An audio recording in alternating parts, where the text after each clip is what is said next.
भगवत कृपा पात्र को कोई प्यार नहीं करता। आपको लगेगा कि ऐसा कैसे? क्योंकि कृपा उसको कहीं फंसने नहीं देती, हर जगह से हटाकर और प्रभु के सम्मुख कर देती है। हमारा दुर्भाग्य है जो हमें लगता है कि हमें कोई प्यार करता है, प्रभु के सिवा कोई हमें प्यार करता है। अगर ऐसा लगता है तो हमारा दुर्भाग्य है। अगर कोई कर रहा है तो मेरे प्रभु ही इस रूप में कर रहे हैं, ये बात तो समझ में आती है। प्रभु से विमुख होकर कोई हमें प्यार कर रहा है, ये तो बहुत बड़ा माया का फसाव हो गया, भ्रम हो गया। पर कृपा पात्र को ये भ्रम भी नहीं, भगवत कृपा पात्र को कोई प्यार नहीं करता। आपको लगेगा कि ऐसा कैसे? क्योंकि कृपा उसको कहीं फंसने नहीं देती, हर जगह से हटाकर और प्रभु के सम्मुख कर देती है। हमारा दुर्भाग्य है जो हमें लगता है कि हमें कोई प्यार करता है, प्रभु के सिवा कोई हमें प्यार करता है। अगर ऐसा लगता है तो हमारा दुर्भाग्य है। अगर कोई कर रहा है तो मेरे प्रभु ही इस रूप में कर रहे हैं, ये बात तो समझ में आती है। प्रभु से विमुख होकर कोई हमें प्यार कर रहा है, ये तो बहुत बड़ा माया का फसाव हो गया, भ्रम हो गया। पर कृपा पात्र को ये भ्रम भी नहीं होने दिया जाता, दिखाई देता है इस जगह। सच्ची मानिए, हृदय की ऐसी स्थिति होती है, नहीं होता कहीं कोई ठौर ठिकाना हो, चाहे भी तो नहीं होता। उसका तो स्वभाव जन्म जन्मांतर से पड़ा रहा है ना, ममता आसक्ति करना।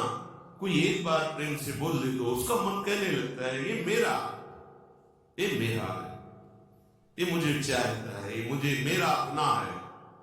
प्रभु से विमुख करने वाली जो अपनापन की वृत्ति है, प्रभु की कृपा पात्रों के हृदय में वो उदय नहीं होने दी जाती। तब ये भरोसा जागृत होता है कि अब क्या गति क्या दुर्गति, में किसी लायक ही नहीं की मैं कोई दावा पेश करूं प्रभु से, मैं बड़ा व्रत नियम, मैं बड़ा जपी तपी, प्रभु आप मेरा कल्याण कर दे या मुझे परम पद। वो हृदय में देखता है किसी तो बस अब उठा भरोसा, अब तो बस लाडली श्यामालू आप करुणा समुद्र आप देख लीजिए। बस हृदय से जो शरणागति प्रकट होती है, सब ज्ञान सब दिव्यताएं इसी से प्रकट हो जाती है। बहुत ही आसक्ति शरीर में सूक्ष्म होती है, कहने की बात अलग होती है, मैं शरीर नहीं। शरीर से परम पद प्राप्त करने की भावना भी बड़ी सुदृढ़ होती है। ये हम साधकों की बात कर रहे हैं, विषयी पुरुषों की तो बात ही नहीं, वो तो जानते, हम उनकी बात कर रहे हैं जो दौड़ रहे हैं, जो पड़े हुए हैं गिरे, उनकी तो बात नहीं। वो तो जब खड़े होंगे तब उनकी समझ में आएगी बात, अभी तो पड़े हैं विषयों में। जैसे स्वप्न में कोई बड़बड़ा रहा हो तो उसकी बात नहीं समझी जाती, ऐसे विषयी पुरुषों की बात सुनने लायक नहीं। जो दौड़ रहे हैं सतमार्ग में, तो किससे दौड़ रहे हैं? शरीर से, मन से, स्वभाव से। ये तीनों है कौन? माया रचित है ना। बड़ी सूक्ष्मता होती है।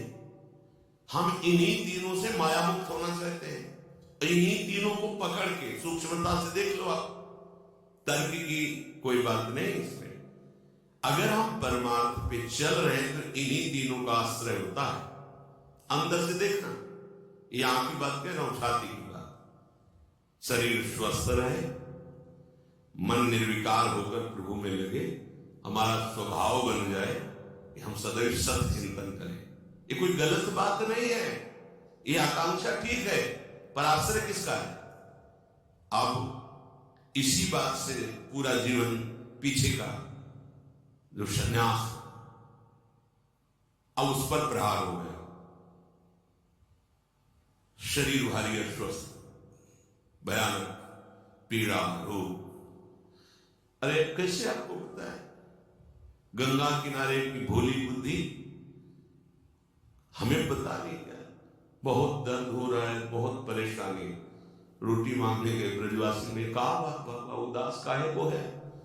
मैया पता नहीं पेट में क्या, कोई कहता कीड़ा है, कोई अरे आप क्या समझते हैं, 250 रुपये का अल्ट्रासाउंड होता था, उसके लिए व्यवस्था नहीं थी। कई बार डॉक्टर को वो कहते थे आप करवाओ अल्ट्रासाउंड तो पता चले कहाँ क्या है। किसी के पास कोई संत ले गए कि संत को अल्ट्रासाउंड कराना है, तो ऐसे बात कर रहे थे जैसे किसी मुजरिम से बात किया जाता है। आप कागज दिखाइए, कागज तो नहीं, ऐसे नहीं दे सकते आप कागज दिखाइए, डॉक्टर से बनवा के ये रहने दीजिए, आप रहने दीजिए। वो मायने का मैं दवा बताऊं, हाँ मिट्टी का तेल पी बाबा, दूध मठा दही घी की तो कुछ बात होती तो सब, एक बोतल मिट्टी का तेल भर के दिया और का खाली पेट पी सब ठीक हो जाए।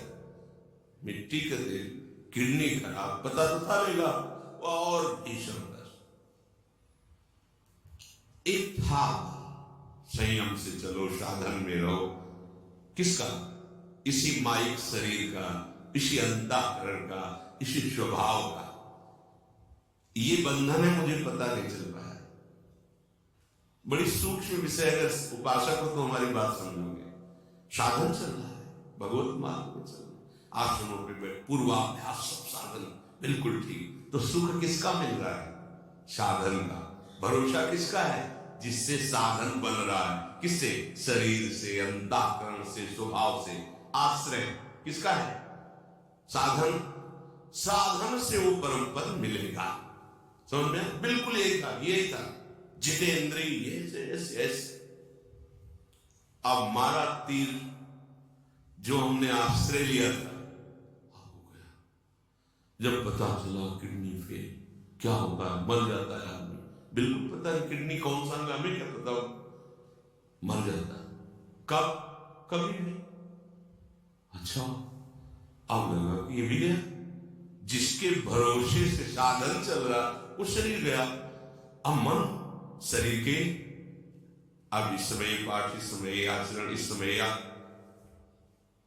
अभी ठिकाना जिसे परमानंद कहते हैं, वो केवल केवल इनके त्याग से उत्पन्न होता है। ये बात नहीं समझ में आएगी, त्याग तो है ही है ना बाबा, लेकिन आश्रय